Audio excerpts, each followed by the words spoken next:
The story begins not in the heat of Florida, but in a cold laboratory in Utica, New York in 1869.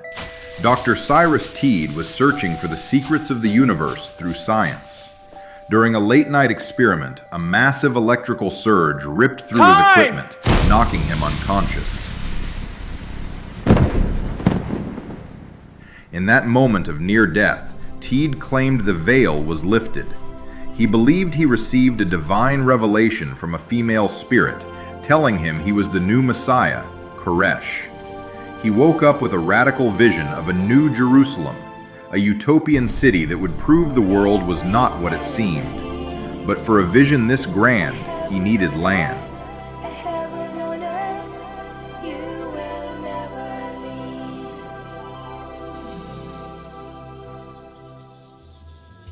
The first settler and the wild frontier. While Teed was gathering followers in the north, a man named Gustav Damkohler was fighting for survival in the mosquito-infested wilderness of southwest Florida. In 1882, Damkohler became the first homesteader of what we now call Estero. He lived a rugged, lonely life until he met Teed. I named this place Estero. It is a Spanish word for estuary, tidal creek, or marshy inlet where a river meets the sea.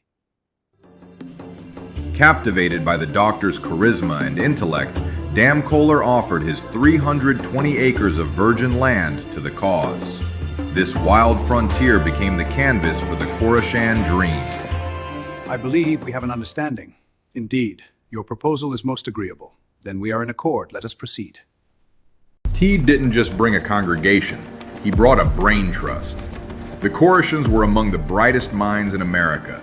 Engineers, master architects, and scholars fluent in multiple languages. They moved to the Florida scrub not to hide from the world, but to perfect it. While the rest of the region struggled with basic survival, the Koreshans were debating philosophy, performing orchestral music, and staging Shakespearean plays in the middle of the jungle. To be or not to be, whether 'tis nobler in their fortune, or to take arms against a sea of troubles, and by pausing end them. They were a religious sect, but they were also a powerhouse of industry. Modern Floridians owe the Unity a debt of gratitude for the infrastructure they pioneered. They built a state-of-the-art printing house, a commercial bakery, and a laundry that served the entire region. Most importantly, they mastered the very force that had once changed Teed's life: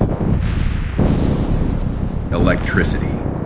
They built their own power plant, and Southwest Florida relied on Koreshan-generated electricity well into the mid-20th century. Their brilliance attracted the era's greatest inventors. Thomas Edison and Henry Ford were frequent guests, coming to exchange radical ideas with the Koreshan scientists. At the heart of their society was a belief called cellular cosmogony. To the Koreshans, the Earth wasn't a spinning ball in a vacuum. They believed we live on the inside of a hollow shell. To them, the horizon curved up, not down. The sun was a central battery, and the stars were reflections of light on the inner crust. Teed wrote the definitive book on the subject, The Cellular Cosmogony, which, remarkably, is still available on Amazon today. In December 1908, the man they believed was immortal passed away. His followers did not mourn. They expected him to resurrect. They kept a constant vigil over his body for days in the Florida heat until health officers intervened. Teed was eventually placed in a grand concrete mausoleum on the shores of Estero Bay at Hickory Island. But nature had the final word.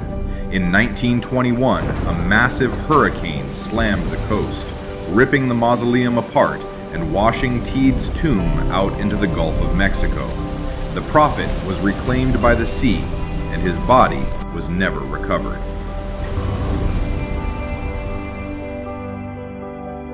The dream of the New Jerusalem eventually faded, but the physical world they built refused to disappear. In 1961, the last remaining members deeded the land to the state of Florida. Today, the Koreshans State Historic Site stands as a preserved sanctuary where you can still walk the paths they cleared and stand in the shadows of their machine shops. For the guests gathered here today at the Prado Stadium 12, history is closer than you think. The gates to this inside-out world are located just 3.5 miles north of where you are sitting. The Koreshans believed the entire universe was contained within a single shell. Tonight, remember that sometimes the most incredible stories aren't found in distant galaxies. They are right here, in the soil of Southwest Florida.